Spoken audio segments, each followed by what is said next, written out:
Asalaamu calaykum waraxmatullaahi wabarakaatu kulanti wacan oo wanaagsan saaxiibayaal soo dhowaada kuna soo dhowaada barnaamijkeenan diblomaasiyadda barnaamijkeenan alaaba waxaan ku falanqaynaa kuna turxaan bixinaa isnacaybka u dhexeeya shucuubta caalamka maantay waxaan ku falanqaynaynaa isnacaybka u dhexeeya wadamada Serbiya, Croatia iyo wadanka loo yaqaano Slovenia. intaan muuqaal u gudagelin haddii intaa markaa kugu horreysay aana daawanayso nala saaxiib sharaf iyo qadarin ayay noo tahay inaan saaxiib adigoo kale ah inaan yeelano saaxiibadana la sii wadaag si macluumaadka ay ayagana usii kororsadaan. Muuqaalkeenan intaynan daaha ka rogin waxaan rabaa inaan wax yar dib ugu laabano taariikhda aas-aaskii boqortooyada Yugoslavia iyo burburkii boqortooyada Yugoslavia si aynu u helno jawaabta mawduuceena. waayo waa muddo isku xiran. qarnigii 19aad waxaa jirta boqortooyo lagu magacaabi jiray Yugoslavia. boqortooyadaasina waxay ka talin jirtay koonfur bari qaaradda Yurub. boqortooyadan waxaa la aasaasay 1918 markii uu soo dhammaaday dagaalkii koowaad ee adduunka. waxaana aasaasay boqortooyooyinkii Serbiya iyo Montenegro. magacii ugu horreeyay ee waqtiga la siiyey wuxuu ahaa boqortooyadii Serbiya, boqortooyadii Montenegro iyo boqortooyadii Slovenia. magacaas ayaa la siiyey. muddo kadib magacii ayay ka bedeleen waxaana loo bixiyey boqortooyada Yugoslavia. magacan boqortooyada waxay ku shaqaynaysay ilaa laga soo gaarayay dagaalkii labaad ee adduunka 1941. boqortooyada Yugoslavia waxaa weerar ku soo qaaday Adolf Hitler. nidaamkii meesha ka jirina wuu baabi'iyey. nidaam cusub ayuu meesha ka sameeyey oo isaga taabaxsan. wuxuuna markaa maamulku dhiibay dadka loo yaqaano Croatianka. dagaalkii labaad ee adduunka markuu soo dhammaaday oo xulafadii laga guulaystay waxaa dib loo aasaasay boqortooyada Yugoslavia. midowgii shuuciga ahaa ee markaa garab ka helayay Joseph Stalin-kii hogaaminayay midowda Sofiyeetka ayagoo garab ka helaya ayay dib u aasaaseen. waxaa la sameeyey ilaa 6 dowladood oo markaa boqortooyaha ay ku jirtay. 6daa dowladoodna waxay kala ahaayeen Slovenia iyo Croatia iyo Serbiya iyo Montenegro iyo Bosnia iyo waddanka loo yaqaano Macedonia. 6daa dowladood ayaa la sameeyey. waxaana markaa madaxweyne looga dhigay nin la oran jiray Joseph Broz Tito. ninkan wuxuu ahaa nin aad u dadaal badan. dadaal fara badan ayuu ku bixi jiray in qowmiyadahan ama shucuubtan ay markaas si nabad ah ay ku noolaadaan. marmarkii qaar si nabad loo helo ciidan ayuu u isticmaali jiray Broz Tito. wuxuuna markaas sidoo kale ka mid ahaa ninkaani dadkii aasaasay wadamada loo yaqaano maanta Balkaniska oo 70 wadan camal ka badan dadkii aasaasay ayuu ku jiray. laakiin burburkii boqortooyadii Yugoslavia wuxuu bilowday 1980 markii ninkaani uu geeriyooday Broz Tito. markuu ninkan geeriyooday kadib waxaa bilowday markaa isnacayb u dhexeeyay shucuubta. qabiil iyo qowmiyad iyo wadan ay markaa isku weerarayeen. caadi bay u kala jabeen. waayo awalba ninkan baa isku haayay laakiin ninkan meesha markuu ka baxay qowmiyad ay isku dagaali jireen.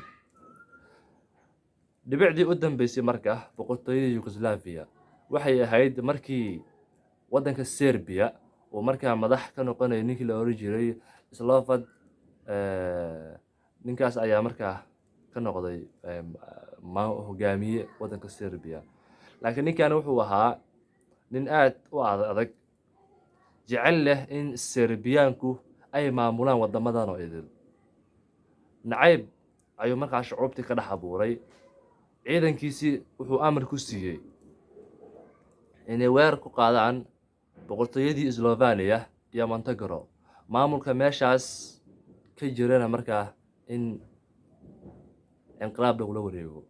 laakiin Slovenia ayaa warkaa ka diiday waxayna dareemeen markaa boqortooyada Slovenia in Serbiyaanku markaa iska fidinayaan ama isku fidinayaan dhul ballaaran ay ku hayaan wadamadaasi. Shirkii ugu dambeeyay markaa nimankan ay isku imaadeen 6 dowladood waxaa aad u xifaaltamayay boqortooyada loo yaqaano Slovenia iyo markaa Serbia, taasoo keentay markaa in Sloveniyaanku markii dambe ay shirka iskaga baxaan. iyagana waxaa sii raacay Croatia iyo waxaa sii raacay Macedonia. labada dowlad ayaa shirka way kasii baxeen oo Slovenia ayay raaceen. 1991 marka Slovenia iyo Croatia waxay si toos ah u cadeeyeen inay ka baxeen gebi ahaanba boqortooyadii Yugoslavia. taasna waxay keentay marka in ciidamada Yugoslaviyaanku oo Serbiyaanku marka ay hoggaanka u hayeen inay weerar ku qaadaan Croatia. laakiin waxaa jiray Croatia dad yar oo Serbiyaan ah oo arrinta aad marka uga dhiidhiyay, aad uga diiday in marka Croatia ay ka baxdo Yugoslavia. مثلا caasimadda Kaniin banaanbaxyo iyo soo baxyo badan ay ka sameeyeen si arrinta marka ay marka u joojiyaan. dagaaladaas markay socdeen kadib qaramada midoobay marka ayaa waxay isku wacday madaxda wadamada Slovenia, Croatia iyo Serbia ama Yugoslavia si marka loo sameeyo xabad joojin. laakiin qaramada midoobay waxay u soo jeediyeen inay kala go'ayaan ama in magaca Yugoslavia ay wali sidii u haysanayaan ayaa loo soo bandhigay. ninka marka Serbiyaanku waxay rabeen in Yugoslavia ay wali sii jirto, waayo iyaga ayaa marka faa'iido ku qabay maamulka iyaga haysan lahaa, faa'iiday ku qabeen. 6 dowladood markay isku imaadeen, Serbiyaanku kaliya waxay rabeen hal cod bis. hal cod haddii heli lahaayeen way sii jiri lahayd boqortooyada Yugoslavia. waxay isku haleynayeen madaxweynihii dowladdii Montenegro, laakiin waxaa ka hoos baxsanayd in madaxweynaha Montenegro Talyaanigu oo si gaar ah ula heshiiyey una ballan qaaday haddii codka uu diido inuu siiyo Serbia in mashaariic horumarineed iyo dhaqaale badan inuu ku helayo. sidii ayuu ku qaatay. shirkii markii la isku imaaday ee la codeeyay, dowladihii oo idin markaa waxay go'aan ku gaareen in la kala googooyo inay mid walba si gaar ah u baxdo. sidii ayay markaa ku burburtay boqortooyada Yugoslavia 1992. Serbiyaanku aad marka ay uga xumaaday arrintaasi, waayo waxay rabeen inay sameeyaan Great Serbia, Serbiyadii weyneed inay markaa halka ka sameeyaan ay doonayeen. markii dambena dagaal ay waxay ku qaadeen Croatia iyo muslimiintii waqtiga ku nooleed waddanka Bosnia, halkaas oo ay ku dileen 100,000 oo qof. 80 boqolkiiba waxay ahaayeen muslimiin Bosniyaan ah, 20 ka soo harna waxay ahaayeen Croatian. markii ugu dambeysay markaa Montenegro iyo Serbiyaanku waxay damceen inay sii wataan magacii boqortooyada Yugoslavia, laakiin qaramada midoobay ayaa ka diiday. midnimadii ugu dambeysay laba wadan ka dhaxaysaana waxay ahayd 2006 markaas ayaa ugu dambeysay. haddaba markaan fiirino burburkii iyo aaskii boqortooyada Yugoslavia, waxaa meesha inooga cadaanaysa wadamadaani inay isku hayaan colaado soo jireen ah oo qowmiyado u dhexeeya. kow, Serbiyaanku waxay rabaan markaa inay maamulka iyagu la wareegaan. arrinta koowaad marka ay noqon aan dhihi karnaa colaadda ka dhaxaysa saddexdan wadani waa in maamulka mid ka mid ah uu rabo inuu ku guuleysto, kuwa kale aysan doonaynin. waa nambarka koowaad.